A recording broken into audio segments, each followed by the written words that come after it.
Efésios, capítulo 4, vamos ler do versículo 1 ao 6. Vamos fazer uma oração antes da gente ler. Bondoso Deus e eterno Pai, louvado seja o Teu nome para sempre. Te agradecemos, Senhor, por mais esta oportunidade de poder estar reunidos, ó Pai, como igreja. Pai amado, Pai bendito, eis aí a Tua palavra que vai ser lida nesta hora, ó Deus de Israel. Fala aos nossos corações, ministra, Deus, as nossas vidas, manifesta o Teu favor, ó Pai, nos traga a Tua instrução, é o que nós te pedimos e te agradecemos, em nome de Jesus. E no nome santo do Teu Filho amado, Jesus Cristo, nós repreendemos todo mal, toda entidade maligna, todo espírito imundo e toda palavra de maldição, em nome de Jesus, amém. Efésios 4, versículo 1. Rogo, pois eu, o preso do Senhor, que andeis como é digno da vocação com que fostes chamados, com toda humildade e mansidão, com longanimidade, suportando-vos uns aos outros em amor, procurando guardar a unidade do Espírito pelo vínculo da paz. Há um só corpo e um só Espírito, como também fostes chamados em uma só esperança da vossa vocação. Um só Senhor, uma só fé, um só batismo, um só Deus e Pai de todos, o qual é sobre todos e por todos e em todos.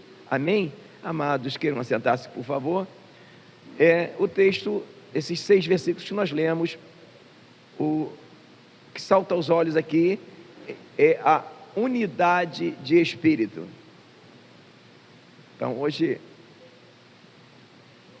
algo que é de suma importância em qualquer segmento é a unidade de espírito. O alinhamento de pensamentos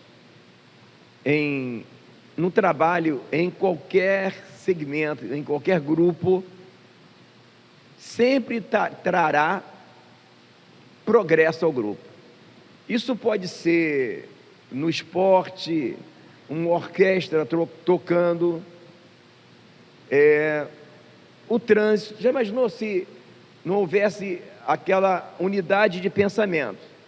Que essa pista da direita é subida e a outra é descida, não é verdade? Como que seria? Em casa também,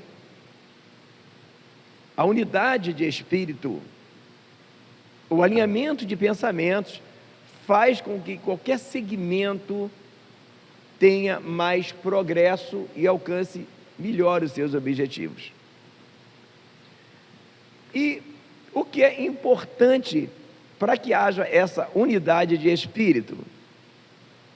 Fundamentalmente, é importante que haja um comando, que haja uma direção, um direcionamento.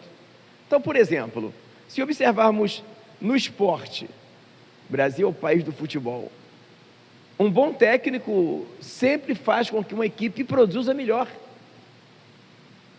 Se olharmos para uma orquestra, para que uma orquestra consiga tocar em uma qualidade boa, é necessário que o quê? Haja um bom maestro, que treine a orquestra, que ensaie a orquestra, e que esse maestro consiga se fazer entendido a ponto de toda a orquestra o acompanhar nos movimentos. No trânsito é a mesma coisa, seja um guarda de trânsito, ou seja os sinais dos semáforos eletrônicos, todos eles são sincronizados, e se não fossem, o caos do trânsito seria completo. Então, seja na orquestra, ou seja no trânsito, há um comando. Se olharmos também para uma casa, é a mesma coisa, e se olharmos para a igreja, também haver um comando, um direcionamento. Então nós entendemos que para que haja unidade de espírito, todos devem seguir em uma mesma direção. Todos devem atender a um comando. Por isso a palavra fala que Deus deu um para apóstolos, pastores, doutores, profetas e por aí vai. E Essa série de mensagens é totalmente direcionada àqueles que serão consagrados, a obreiros, aqueles que já são, aqueles que pensam em ser, de entender a importância da autoridade, da necessidade de autoridade em qualquer lugar. E há uma diferença de autoridade e poder. E você pode guiar qualquer segmento, seja uma orquestra, uma equipe de futebol, seja no trânsito, seja a igreja, ou seja no trabalho, um departamento no trabalho ou um departamento da igreja, de duas formas, ou com autoridade ou com o poder. A diferença da autoridade para o poder: a autoridade é a habilidade de levar os outros de boa vontade a fazerem o que é solicitado. Isso é autoridade, a habilidade de levar aos outros a fazerem o que é solicitado de boa vontade. O poder é a capacidade que algumas pessoas têm de fazer com que elas sejam obedecidas pela força ou pelo medo. Exemplo: tráfico de drogas. Ele obriga as pessoas a fazerem o que não querem pelo medo.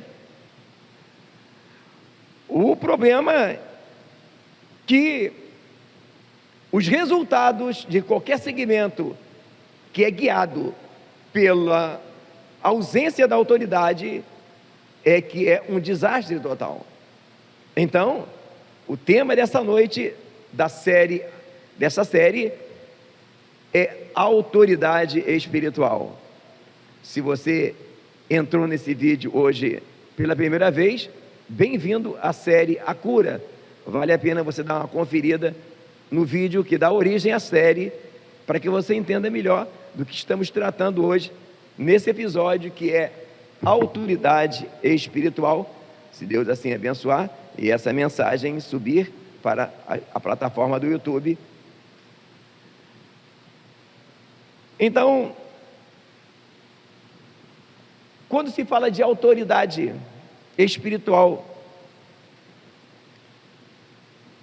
se fala da importância, porque quando se fala de igreja, que é a nossa principal visão, iremos observar ela em outros lugares, mas mesmo em casa, um fator complicador é a desobediência. A desobediência é algo que é inerente a qualquer ser humano. Uns são mais, outros são menos, mas todos nós somos desobedientes por natureza. Você quer ver alguém querer fazer uma coisa e falar que não pode. Não pode mexer ali, aí vai mexer. É do ser humano. Claro que há alguns que são extremamente desobedientes, né? Tem pessoas que, se você quiser que ela concorde que uma coisa é madeira, tu tem que falar que é ferro. Se você falar que é ferro, fala que é madeira. Tem gente que é tão ao contrário, que às vezes ele é contra uma coisa duas vezes. Uma hora ele é contra para ser contra um, depois ele é a favor para ser contra o outro. O negócio dele é essa oposição. Então, quando se fala de autoridade, lidar com a desobediência é o ponto alto. E autoridade espiritual você não conquista falando alto, impostando a voz, fazendo cara feia, muito menos batendo na mesa. Entender a autoridade espiritual, nós podemos entender um pouco dela nos reportando a esse texto, que fala de unidade. Para ele falar de unidade, no 2, ele fala o quê? Humildade, mansidão com longanimidade. Então não há unidade onde não houver mansidão e humildade. E quando não há humildade e mansidão, às vezes tem-se até resultados, mas não há qualidade dos resultados. E também fala que no versículo 6, no 5 fala, um só Senhor, uma só fé, um só batismo. E no 6 fala, um só Deus e Pai, o qual é sobre todos. Sobre todos. Então, como entender a autoridade espiritual? Qual a diferença de autoridade espiritual e quando não há autoridade espiritual? Abra sua Bíblia na 1 de Pedro, no capítulo 5, por favor.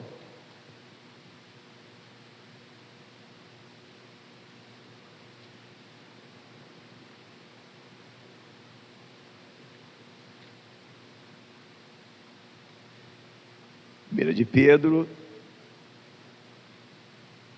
capítulo 5, versículo 14 e 15, diz assim, olha. Opa.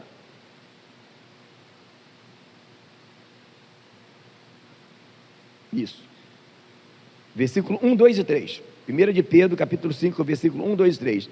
Aos presbíteros que estão entre vós, admoesto eu, que sou também presbítero com eles, testemunha das aflições de Cristo e participante da glória que se há de revelar. Apacentai o rebanho de Deus que está entre vós, tendo cuidado dele, não por força, mas voluntariamente, nem por torpe ganância, mas de ânimo pronto, nem como tendo domínio sobre a herança de Deus, mas servindo de exemplo ao rebanho. Como é que é isso? Como é que eu vou fazer que as pessoas me obedeçam sem ter domínio sobre elas? Pois é, esse é o desafio da autoridade espiritual. O texto está dizendo, servindo de exemplo ao rebanho. A primeira coisa para que se tenha autoridade espiritual é ter exemplo. O apóstolo Paulo vai dizer para Timóteo, ser o exemplo dos fiéis. Você pode não conseguir obrigar alguém a orar, mas você pode ser um exemplo de oração, e através do exemplo que você vive, alguém queira orar porque vem em você um exemplo de oração. E como é que acontece também a autoridade espiritual, além do exemplo? Fé.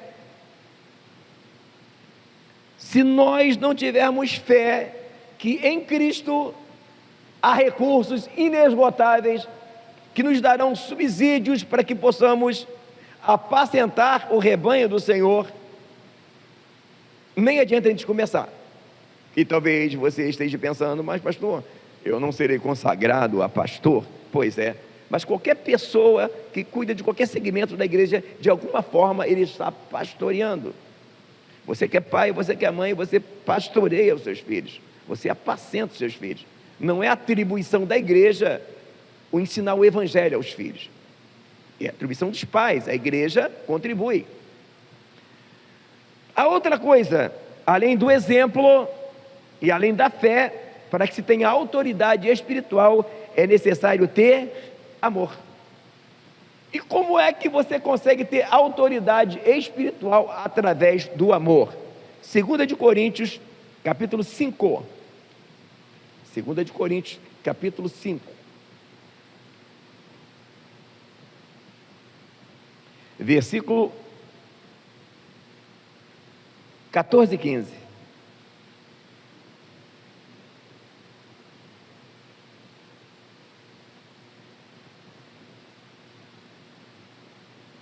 Diz assim, olha: porque o amor de Cristo nos constrange, julgando-nos assim, que se um morreu por nós, logo todos morreram. E ele morreu por todos, para os que vivem, não vivam mais para si, mas para aquele que morreu por eles e ressuscitou. O amor constrange. Parece uma incongruência, né? Porque quando se fala de constranger, na essência da palavra, é algo constrangedor. O que é você constranger alguém? Fazer ela passar uma vergonha? Só se você entender esse constrangimento pelo amor, se você buscar o entendimento dessa palavra, é algo maravilhoso. Uma coisa é você querer obrigar alguém a fazer alguma coisa, por tirania. Outra coisa é você produzir o amor em alguém e fazer com que ela confie em você e ame você e seja constrangida por amor a fazer, por amor a você, como homem de Deus ou mulher de Deus, e por amor a Deus. Esse é o desafio para quem tem autoridade espiritual. Então, ter autoridade espiritual é diferente de você querer obrigar as pessoas a fazerem as coisas. Ter autoridade espiritual é diferente de você oprimir as pessoas a fazerem as coisas. Então, você só tem duas opções. Se já entendemos que lidar com pessoas é lidar com desobediência, você não tem três opções. Ou você lidera com autoridade espiritual, ou você vai ter que lançar mão do terror psicológico, da manipulação e da opressão. Não tem outro jeito. Ou então não haverá resultados. O problema é que a liderança pelo medo, pela opressão, pela manipulação, pode até trazer resultados, mas também muita gente machucada. A liderança pelo exemplo, pelo amor, pela fé, pela autoridade espiritual, trará cura, edificação, alegria, paz e multiplicação e um futuro de paz. Onde não há autoridade espiritual, sempre há violência psíquica, emocional, egoísmo, vitimismo, soberba e manipulação. Pessoas feridas ferem, pessoas curadas curam. Então você não precisa de colocar um terror nas pessoas. Se você tem autoridade espiritual, o amor que está em você irá constranger a pessoa por amor. Constrangimento por amor não é constrangimento, isso é uma figura de linguagem. É a mesma coisa que você fala que eu vou dar um tapa com luva de pelica. É um tapa? Claro que não. Então, esse constranger pelo amor é mais ou menos quando Paulo, ele manda aquela carta para Filemão. Observa o que ele fala. Vale a pena, vamos dar uma olhadinha, só para você ver, só para ter um exemplo de constrangimento por amor, rapidinho. Vai em Hebreus e volte que você encontra Filemão. Ele é tão miudinho que ele está agarradinho em Hebreus, é mais fácil de achar. Você achou Hebreus que é maior, tu achou Filemão. Não vamos ler tudo, não vamos entrar numa interpretação total do texto, porque o tempo não daria. A gente tem muita coisa para falar e para fazer hoje. Estamos às vésperas do nosso aniversário da igreja, mas observe bem o que Paulo vai dizer aqui, olha. No versículo 8 em diante, está escrito assim: Paulo intercede pelo escravo convertido Onésimo, que tinha fugido ao seu senhor. Olha como é que ele fala para Filemão: pelo que ainda que tenha em Cristo grande confiança para te mandar o que te convém, todavia peço-te antes por amor, sendo eu tal como sou, Paulo, o velho, e também agora prisioneiro de Cristo, peço-te por meu filho Onésimo, que gerei nas minhas prisões, o qual no outro tempo te foi inútil, mas agora a ti e a mim muito útil, e eu te tornei a enviar. Tu torna a recebê-lo como as minhas entranhas. Eu bem o quisera conservar comigo, para que por mim servisse nas prisões do Evangelho. Mas nada quis fazer sem o teu parecer, para que o teu benefício não fosse como por força, mas voluntário. Pegou aí? Eu não quis segurar ele aqui para não forçar uma barra, mas é o apóstolo Paulo que está falando, não é o carteiro. Continuando, 15. Porque bem pode ser que ele te tenha te separado de ti por algum tempo, para que o retivesse para sempre, não já como servo, antes mais do que servo, como irmão amado, particularmente de mim, e quanto mais de ti, assim na carne como no Senhor. Assim, pois, se me tens por companheiro, recebei-o como a mim mesmo. E se te fez algum dano, ou te deve alguma coisa, põe isso na minha conta. E eu, Paulo, de minha própria mão o escrevi, eu o pagarei, para não te dizer que a mim mesmo, a ti próprio, a mim te deves. Sim, irmão, e eu me regozijei de ti no Senhor. Aí ele pede, recreia as minhas entranhas no Senhor. Escrevi-te confiando na tua obediência, sabendo que ainda as fará mais do que digo. Paulo o tempo todo está pedindo, irmão. Em momento algum ele bota terror. Você acha que Filemão não obedeceu? Claro. A diferença da autoridade espiritual é que ela funciona e não tem efeito colateral. E há pessoas que confundem o evangelho com qualquer outra coisa. Então, algumas pessoas tentam implantar na igreja, ao invés da autoridade espiritual, eles tentam usar autoridade política, autoridade policial, autoridade militar. Há pessoas que se convertem, que veio da vida das drogas, ele acha que na igreja vai funcionar igual lá no crime, que ele bota terror. Há pais que lidam assim. Há dois tipos de pais. Há o pai que tem autoridade espiritual, porque ele tem inteligência espiritual, que está acima de inteligência emocional, que é coisa do mundo. Então, um pai com autoridade espiritual é diferente. Por quê? Um pai que não tem, ele vira para o filho e fala assim, meu filho, estuda, senão você vai virar burro e vai puxar carroça. Olha o terror que ele botou no filho. Agora, o pai que tem inteligência espiritual e autoridade espiritual, ele fala, meu filho, estuda, quando você crescer, você vai se tornar um doutor.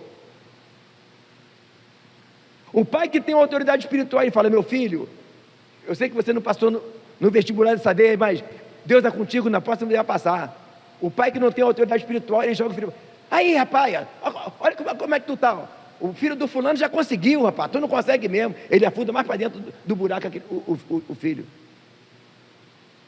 A autoridade espiritual, amado, é algo que não tem como não ter, e ela funciona tanto na igreja como em casa, porque a casa é uma extensão da igreja, ok? Percebe a diferença da autoridade espiritual para a autoridade policial, militar? E há pessoas, irmãos, que estão arrumando problemas sérios no evangelho, quando tentam trazer para o evangelho a autoridade militar, pela opressão, a autoridade policial e outras autoridades aí que nem é bom falar. E a proposta nossa aqui, amados, não é que não é o resultado pelo resultado, porque às vezes o resultado é bom, mas a pessoa não está bem. Então não adianta você, por exemplo, você dirige um departamento e você começa a brigar porque não compareceram à reunião. Aí você colocar terror no pessoal porque faltaram. Não, amados. Ou um pastor oprimir a igreja porque faltou o culto. Gente, isso é uma mão de duas vias. A culpa dos crentes não vieram. Será que é os membros só? Ou sou eu? Ou somos nós, pastores? Ou é você que é líder de algum departamento? Porque uma coisa é verdade. Lá em casa, se eu comprar um pudim de leite, ou eu fizer um pudim de leite, e botar na geladeira, eu creio que no máximo que ele vai durar são 3 horas, não sei na tua. Não fica para outro dia. Se o teu culto, se a tua reunião é pudim de leite, as pessoas vão brigar para assistir. Às vezes, amados, Nós estamos querendo forçar um resultado, mas espera aí, será que estamos sendo o exemplo? Ou o culto é algo tão, ou a tua reunião é tão pesada, o ambiente é tão inóspito, que as pessoas não querem assistir. Percebe? O amor de Cristo nos constrange, mas há constrangimento que não é por amor, e há muito desastre. Autoridade espiritual, aonde há exemplo, aonde há amor, as pessoas não comparecem na reunião, porque vai ficar com medo da sua pressão, da sua cara feia, do seu terror psicológico. Ele vem na reunião porque ele tem empatia com você, ele quer contemplar a sua face, e a reunião é agradável. Simples assim. Então, esse episódio, próximo agora ao dia da consagração, é algo muito importante. É uma das coisas que turbinou o meu ministério. Eu nunca mais fui a mesma pessoa depois que eu entendi a autoridade espiritual. E há pessoas confusas no Evangelho. Autoridade espiritual. Autoridade espiritual também é semelhante a uma cena que aconteceu há muitos anos atrás numa igreja. E esse irmão, hoje agora convertido, ele está velhinho, ainda é cliente nosso lá no salão. Não vou citar o nome dele porque não lhe pedi permissão, mas a história é verídica. Esse irmão militar, ele bebia muito. E um dia ele chega num culto bem cheio, bêbado, mas bêbado até as tampas, e começou a fazer a maior bagunça. E se o cara cai endemoniado e alguém expulsa, não, o camarada, ele estava em pé, ele não caía, e o pessoal segurava ele, voltava, ele xingava e queria bater em todo mundo, e aqueles irmãos guarda-roupa seguravam ele, mas o camarada era um pouquinho parrudinho, mas ninguém segurava o cara. E o tempo ia passando, e o culto sendo... já perturbando o culto, e ele percebendo que ninguém segurava ele crescendo mais ainda, e ele começou vindo para dentro, para agredir os irmãos, num exato momento. Adivinha o que acontece? Irmão, isso aconteceu numa igreja. Uma jovem da mocidade, isso mesmo, uma jovem da mocidade, se levanta, põe o dedo na cara desse irmão e fala: para em nome de Jesus. Na mesma hora ele parou, ficou liberto e se converteu. Percebe? Autoridade espiritual é diferente. E não temos duas alternativas: ou buscamos autoridade espiritual, ou teremos que usar algum artifício que não vai valer a pena. A diferença da autoridade espiritual para qualquer outra autoridade é que, às vezes, algum tipo de autoridade, no momento, dê resultados, e até nos alegre, né? Os resultados, que hoje em dia tudo é resultado, né? Resultado no cabelinho, né, irmã Lília? Resultado na conta bancária, investimento, e por aí vai. O problema é que quando pessoas que vivem cuidando de pessoas, de vidas, com autoridade espiritual, é quando envelhecem. Você encontra uma pessoa que ele usou autoridade espiritual durante a sua trajetória, velhinho, ele está bem, está tranquilo. E aí, como é que está, irmão? Oh, meu filho, estou só esperando Jesus me levar, já cumpri a minha missão. E tudo bem, irmão. Agora eu já não posso mais fazer as coisas que eu fazia antes, mas graças a Deus eu estou bem, tenho saudade daquele tempo, tenho vontade de visitar meus irmãos, mas nem sempre eu posso. O cara está tranquilo, sereno, tu olha para ele assim, fala: pô, que benção. Quando você encontra com um outro velhinho, que durante a sua trajetória, da sua vida pregressa, ele não usou autoridade espiritual, você começa a conversar com ele, é só ira, só mágoa, só frustração, E aí? Será que valeu a pena? Os resultados e o futuro? A palavra fala: note os passos de um homem bom, que o seu futuro será de paz. E talvez você pergunte: como é que eu faço para ter autoridade espiritual? Pois é, autoridade espiritual não é algo que você consiga no seminário. Você pode até no seminário aprender como a ter, mas não lá você buscar. Autoridade espiritual só tem quem tem intimidade com o Senhor. Não tem treinamento. Não tem treinamento para ter autoridade espiritual. Essa mensagem eu te falo da importância, onde ela funciona, mas não tem treinamento. Não tem, eu vou falar essa palavra, a pessoa não tem essa, porque a pluralidade de pessoas que você vai lidar com elas é enorme. Você vai lidar com pessoas que têm complexo de inferioridade, você vai lidar com pessoas prepotentes, você vai lidar com pessoas narcisistas. Aliás, narcisistas vai ter muitas. Nunca houve uma época onde houvesse tantos narcisistas. Inclusive, o episódio anterior eu abordei esse tema pela importância. E aí, como é que você faz? Principalmente quando são pessoas com complexo de inferioridade. Se você não usar a autoridade espiritual, você pode oprimir a pessoa. E a pessoa ficar, às vezes até na igreja, mas enferma. Há pessoas enfermas na igreja, irmão. Não sai por causa do cargo, não sai porque já acostumou, mas está angustiada. Mas o pior de todas, ela for narcisista. Quando você tem autoridade espiritual, amado, uma das coisas mais importantes que acontece é que você sabe o tempo todo que não é você, é o Senhor. Então, quando alguém se levanta contra você, você não leva para o pessoal, tu sai ileso.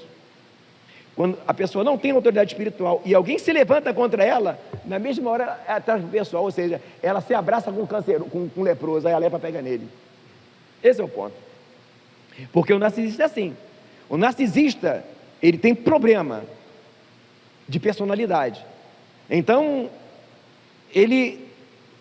o narcisista feliz é quando ele consegue fazer você se sentir um lixo o tempo todo. Então, o pior é quando ele está na liderança, realmente o pior, porque quando ele é um pai, quando ele é uma mãe, quando ele é um pastor, o pior narcisista é quando vem de cima, mas de baixo também ele é um problema.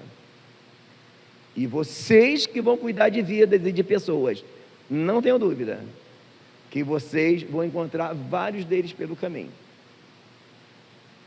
Eles tentam te manipular. Se você não obedecer a ele, ele sai atirando. Você não tem noção do que eles podem fazer. E quando você tem autoridade espiritual, você leva na flauta. Sabe por quê? Não bate em você, bate em Cristo. Você não está preocupado em exibir a tua autoridade. Você não está preocupado em provar que você está certo. A autoridade espiritual te dá segurança, porque um dos maiores assassinos de almas são os narcisistas. O narcisista é assim. Se ele é um pastor, é um problema quando alguém brilha na igreja dele. Mas também se ele é um membro, ele é outro problema. O narcisista chega na igreja, o pastor é uma bênção, e na primeira semana ele fica super feliz. Na terceira semana, na terceira semana, que na hora do jantar, o assunto na mesa não é fritar o pastor, porque o pastor é uma bênção, é elogio, aí ele começa a ficar enciumado, porque ele começa a se sentir menor. O narcisista, ele quer sempre ser o maior. Então ele está achando que ele está menor, aí ele quer destruir. Aí ele vai lutar para te destruir. Isso vai acontecer. Igreja é assim, irmãos. Vou falar para você que a igreja, as pessoas vêm doentes para ser cuidadas. Mas esse narcisista, na verdade, é um doente, precisa do teu amor, da tua paciência. Mas se você não tiver cuidado, ele pode trazer você para o buraco que ele está. Pegou a visão? O narcisista vive num buraco. As coisas mais loucas que eu já vi na minha vida, irmãos, eu nunca vou me esquecer disso. O dia que eu estava triste, triste não seria a palavra, eu estava questionando, também não seria a palavra, eu estava avaliando algo na minha vida que eu precisava muito, que eu não tinha. E de repente, eu encontro a pessoa que tinha tudo aquilo que eu estava procurando. Aí eu, uau, como pode? Esse camarada tem tudo que eu estou precisando, e eu estou triste. Aí eu pensei assim, uau, ele deve ser muito feliz. E comecei a conversar com esse irmão. Só que esse irmão era narcisista, e ele tendo tudo aquilo que eu queria, ele estava derrotado. Dentro da igreja, irmão. Eu não estava triste, eu estava, como é que eu diria, preocupado, porque sempre rola assim, não rola? Você precisa de algo, e algo não vem, aí você pensa assim, será que eu estou fazendo alguma coisa errada aqui, ainda não veio? E eu estava assim, Senhor, o que eu estou errado, porque eu precisava que acontecesse algo, e não aconteceu. Aí Deus, espera um pouquinho aqui, vem cá. Aí eu estou assim, olhando, rapaz, eu falei, Jesus, que bênção. Aí eu pensei assim, eu vou aprender com essa pessoa como é que faz para chegar lá, né? Porque ele deve me ensinar o caminho das pedras. Coisa nenhuma. O cara estava derrotado de maré descer, porque era narcisista. O narcisista, para ele nunca está bom, sabe por quê? O narcisista é assim, o narcisista não tem uma bicicleta. Aí ele começa assim, eu preciso de uma bicicleta, vai para a igreja, não aguento mais ir a pé. Aí Deus dá uma bicicleta para ele. Primeiro culto ele, glória, irmão, louvado seja o nome do Senhor, que eu ganhei uma bicicleta, aleluia. Aqui, irmão, Deus me deu uma bicicleta, não comprei, me deram de presente, está todo feliz. Aí quando ele vai embora, pedalando, ele olha assim, a bicicleta do outro já é mais bonita que a dele. Acabou a alegria. Aí chega em casa, puxa, Deus me deu uma bicicleta, mas a bicicleta daquele irmão, né? É liga leve, é de alumínio e tem uma lanterna. Pronto, acabou a alegria. Narcisista é assim. Aí ele começa a orar ao Senhor, para Deus dar uma melhor. Se Deus não der, ele entra em pânico. Se é um carro, é a mesma coisa. Anda a pé a vida inteira. Senhor, eu quero um carro, eu preciso de um carro. Aí Deus vai dar um carro popular para ele. Ele dá até culto de ação de glória, aleluia. Até que um dia, ele olha no pátio da igreja. Aí ele para, engraçado, né? O meu carro é popular, né? Mas vem cá, eu não sou homem de Deus? O irmão Antônio não é homem de Deus? Ué, se ele tem um sedã, por que eu não posso ter também? O narcisista nunca está bom. O narcisista, enquanto ele vê alguém que tiver melhor do que ele, nunca vai estar bom. Ele nunca está feliz. O narcisista, Deus pode até usar ele, dar um dom para ele. Aí está todo feliz, glória. Aí tá, que Deus usa ele. Porque é normal, né? Você se sente feliz por Deus usar você. Não é arrogância, não é prepotência. Mas quando ele vê Deus usar outra pessoa, aí ele fica triste. Porque ele quer ser a última bolacha do pacote. E você vai lidar com essas pessoas. Que às vezes, ele vai fazer igual fizeram com Jesus. A Bíblia fala que Pilatos tentava de todas as maneiras soltar Jesus, porque sabia que por inveja o haviam entregado. Então quando Jesus pregava para os sacerdotes, escribas e fariseus, ele disse: esse povo me ouviu de mau grado e impediu que eu os curasse. Ou seja, eles mataram o médico. Então você que se propõe a cuidar de vidas, há pacientes que querem matar o médico, mas isso não fazem por maldade. É o abismo, é o buraco que vive o narcisista. Ele pode estar top, mas não vai estar bom. E a alegria do narcisista é fazer teu dia ficar. Se ele errou, o erro dele é desse tamanhozinho. Se você errou, ele vai falar do teu erro, vai botar teu erro desse tamanho. E se você não entender como é lidar com a autoridade espiritual. Nesses casos,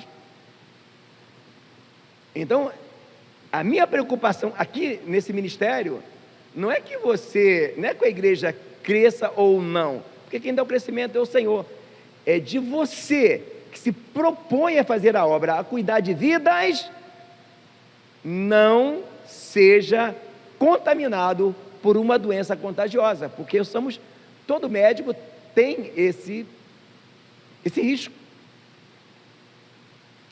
E você vai me perguntar exemplos de pessoas que tiveram autoridade espiritual na Bíblia. Nós podemos ver o caso de Moisés,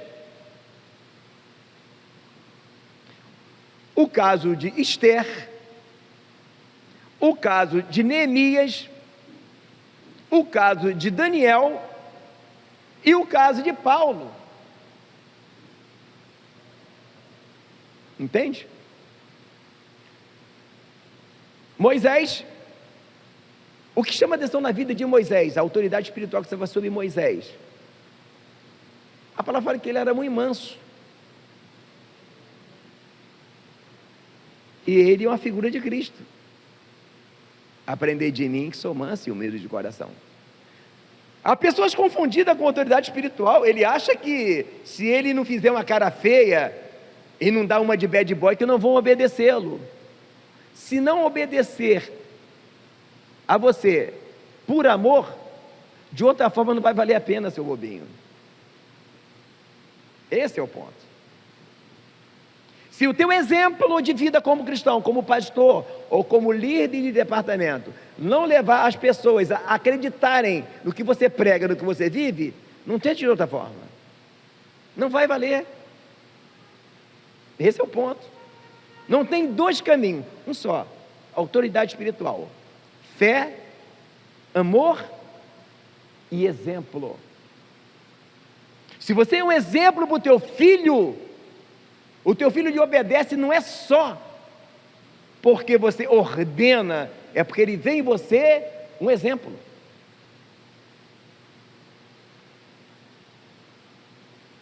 Esther, observe o que promove Esther sendo uma mulher na época dela. Neemias, Daniel e Paulo. O que há em comum entre esses cinco? Haveriam outros. Todos eles eram homens de oração. O que há de comum também nesses cinco personagens? Todos eram homens de jejum. Se você ler a história de Moisés, 40 dias e 40 noites em jejum. Se você ler a história de Esther, você vai ver que ela, em um grande conflito, ela reuniu com as princesas e jejuaram e alcançaram a vitória. Se vê o caso de Neemias, a mesma coisa, orando e jejuando, ele promoveu um grande avivamento em Israel.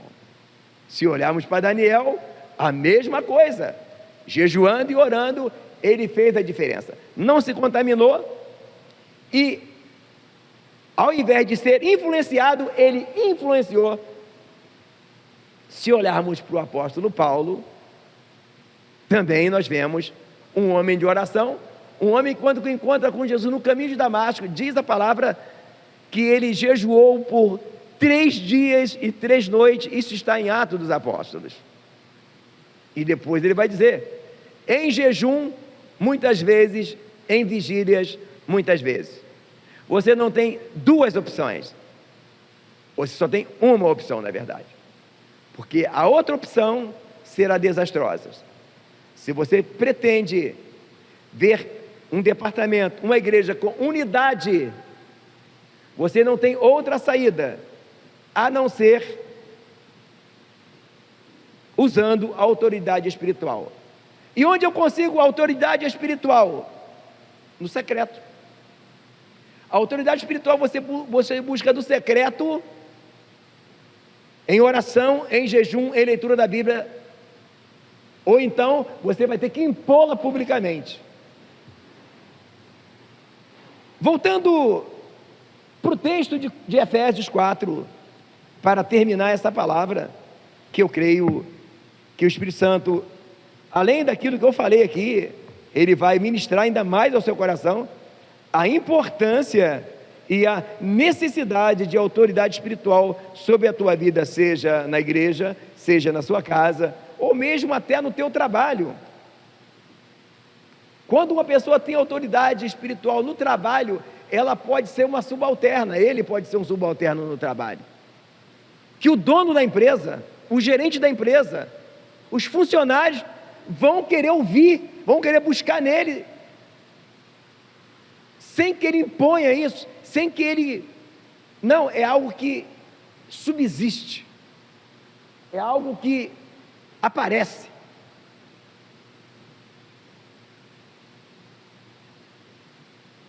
Observe. Rogo, pois, versículo 1, rogo, pois eu, preso do Senhor, que andeis como é digno da vocação que fosse chamado. Então ele fala de andar, né? Exemplo, com toda o que? Humildade, mansidão, com longanimidade, suportando-vos uns aos outros em amor. Olha o que ele está dizendo aqui, irmãos. Não existe unidade onde não há mansidão, humildade e longanimidade. Se você pretende cuidar de vidas, dirigir departamentos, seja de jovens, seja de adultos, seja qualquer coisa na igreja, lembre-se de humildade. Quem é humilde, irmão, não fica diminuindo as pessoas por pensarem diferente, não fica humilhando as pessoas porque cometeu esse ou aquele erro, principalmente publicamente. Longanimidade. O que é longanimidade? É dar uma chance para a pessoa, ter paciência, suportando-vos uns aos outros em amor. O que é esse suportar? Não é suportar a ideia que se tem, né? Suportar, não é isso não. Esse suportar aqui, o significado é você ajudar um ao outro em amor. Esse é o ponto. Tem gente que pensa, não, suportar, o cara é uma mala sem alta, eu vou suportar ele. Não.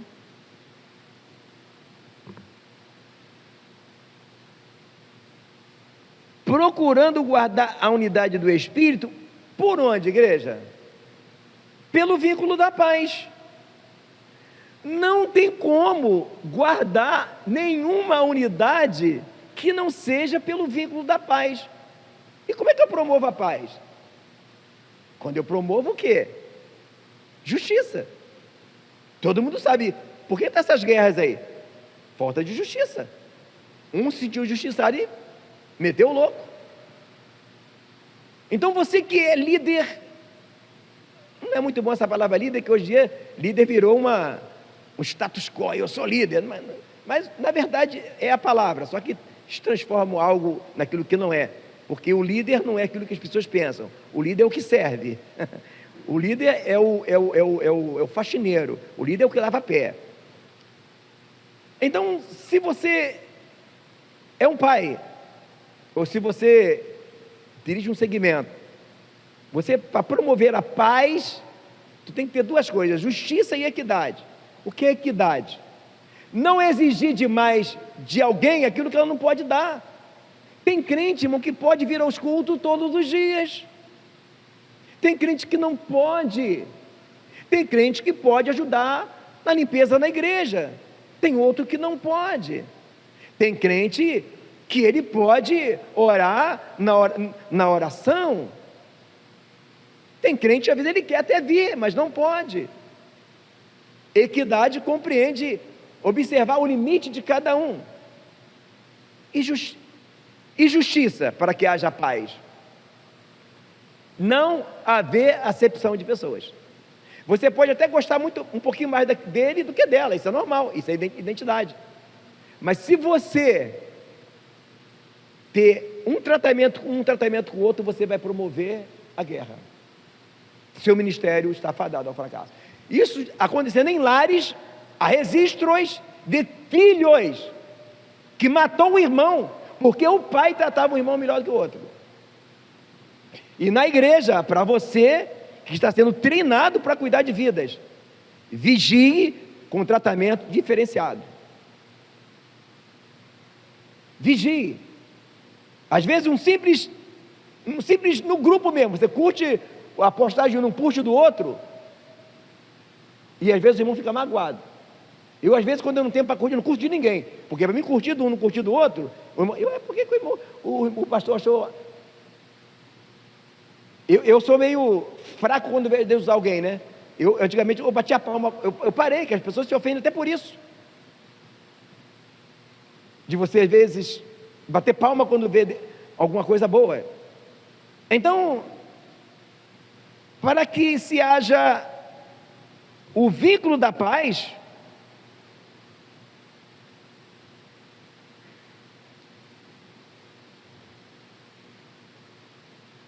para se guardar a unidade, o vínculo é a paz. E não existe paz onde há injustiça, irmãos. Você gosta de ser tratado mal? Ninguém gosta. Então, se eu não quero ser tratado diferenciado em um lugar, por que eu vou tratar melhor esse irmão e aquele não? Se eu não quero para mim. Às vezes, nós fazemos isso. Então, não há unidade onde não há justiça.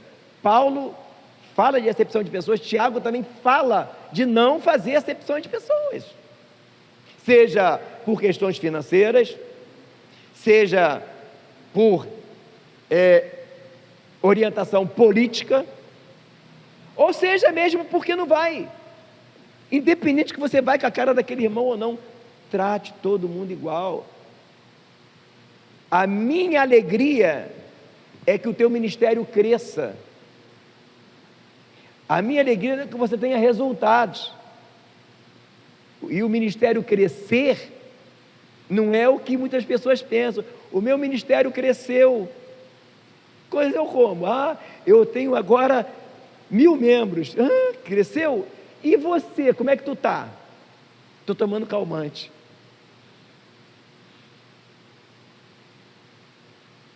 Será que cresceu mesmo? Como é que está a tua família? Está bem? Tem gente confundida com o crescimento de ministério, irmão. O nosso ministério cresce quando nós estamos bem. Ainda que sejamos como estava Noé, pregando mais de 100 anos e só a família com ele. Que legal, né? E aí, como é que está o ministério, Noé? Está legal? Quantos tem aí? Quantos? 8? Só 8, né? Poxa, estava bem.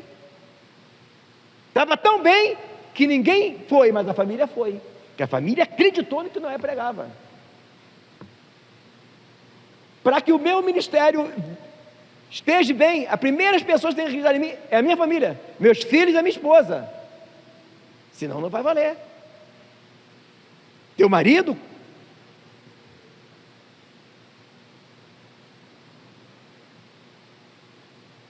em um só Senhor, em um só batismo, em uma só fé.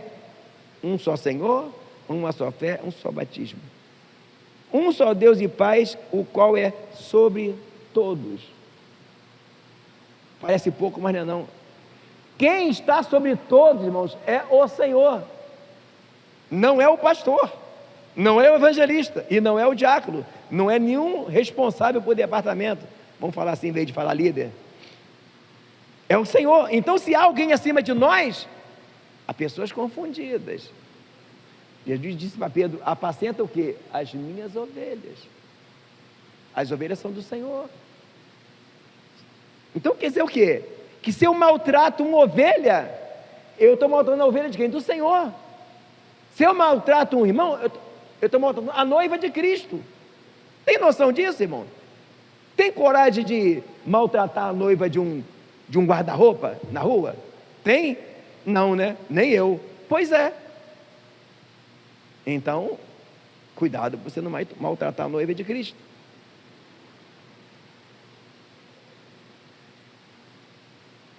Então, amados, eu termino essa mensagem mostrando para vocês como você conseguir autoridade espiritual observando a vida de Paulo. Preste bem atenção no que eu vou falar agora. Por que será que Paulo, sendo o apóstolo que mais escreveu livros no Velho Testamento, na biografia dele está oração, jejum e leitura da Bíblia? Por que a biografia dele está ali? E tem mais, não só fala que ele jejuou quando encontra, como em sua vida ele fala em jejum muitas vezes. Então, você não tem saída. Quer autoridade espiritual? Vá para o secreto. Oração, jejum, leitura da palavra de Deus. Não tem outra fonte. Caso contrário, você terá que usar outros artifícios. E você vai fazer com que o ambiente se torne um ambiente pesado, um ambiente hostil, onde as pessoas fazem as coisas mecanicamente. E o perigo de no futuro você olhar para trás e pensar que não valeu a pena. Se você exercer a autoridade espiritual da maneira que a Bíblia fala, não que eu estou falando, no futuro, você vai dizer como Paulo: combati o bom combate, acabei a carreira e guardei a fé. Essa é a palavra de Deus para nós nessa noite. Vamos orar?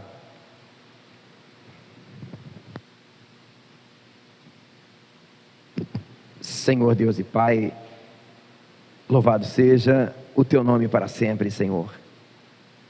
Ó Deus de Israel, eis aí os Teus servos, ó Pai, que agora irão, ó Deus, serem consagrados, ó Pai, para o serviço da Tua igreja. Eis aí o Teu povo, ó Pai, que tem se lançado na obra, Senhor.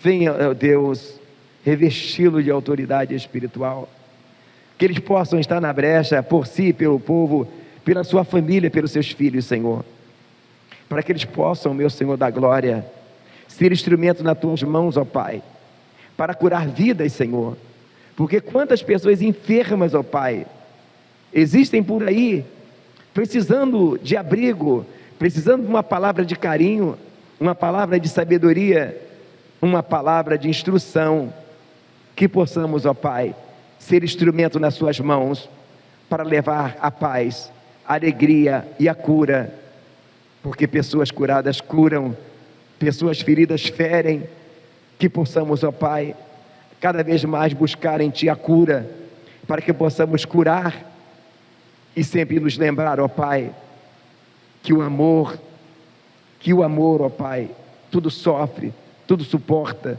tudo espera, que a maior de todas as coisas é o amor, e onde existe amor, existe mansidão, existe humildade. Esta é a minha oração nessa noite, em nome de Jesus, amém.